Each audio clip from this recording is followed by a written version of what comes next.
రేపు కూడా నేను ఒకటే అంటున్నా, హైదరాబాద్ లో ఎక్కడైనా సరే ఏ పేదవాడి మీద రేవంత్ రెడ్డి ప్రతాపం చూపెట్టినా మీకు అండగా ఉండేది, ఖచ్చితంగా మీకు అండగా నిలబడేది బీఆర్ఎస్ పార్టీ మాత్రమే. ఎందుకంటే మాకు తెలుసు హైదరాబాద్ నగరంలో ఇవాళ ఒక్క బోరబండ తీసుకుంటే ఇట్లాంటి స్లమ్లో ఒక 100 ఉంటాయి, ఈ 100 గల్లీలు ఉంటాయి. ఇటువంటి ఈ 100 గల్లీలల్లా ఏది రైటు ఏది రాంగు, ఏది లీగలు ఏది ఇల్లీగల్ అంటే దేవుడు కూడా చెప్పలేడు. మరి అటువంటిది కావాలని ఒక బిల్డింగ్ ఏదైతే బీఆర్ఎస్ లో పట్టుకొని దాన్నే కొట్టాలి, ఒక బిల్డింగ్ లో ఒక కేసీఆర్ సానుభూతి పరుడో అభిమానం కార్యకర్తను ఉంటే వాళ్ళనే సతాయించాలనే విధంగా ఏదైతే అధికారులు కూడా కాంగ్రెస్ నాయకులు ఆడించినట్టు ఆడుతున్నారో వాళ్ళకు కూడా నేను చెప్తున్నా, అన్ని రోజులు ఒక్క తీరు ఉండయి.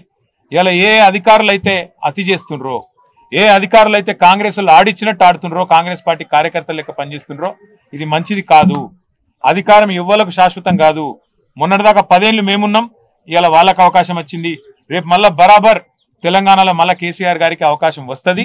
వచ్చినాక తప్పకుండా మేము కూడా యాది పెట్టుకుంటాం. ఇన్ని రోజులు 10 ఏళ్ళు మేము అభివృద్ధి, సంక్షేమం, పేదలు అందరు మా వాళ్ళే అన్నట్టు పనిచేసినాం. కానీ మీరు ఇట్లే పనిచేస్తే, ఇదే తీరుగా మా వాళ్ళ మీద పగబట్టినట్టు చేస్తే పక్కా హిసాబ్ కితాబ్ అన్ని రాసుకుంటాం. 100% మేము కూడా రేపటి రోజున గవర్నమెంట్లోకి వచ్చినాక అన్ని మ్యాటర్స్ కూడా మేము కూడా తప్పకుండా చూడాల్సి వస్తుందని చెప్పి కూడా నేను విజ్ఞప్తి చేస్తా ఉన్నా.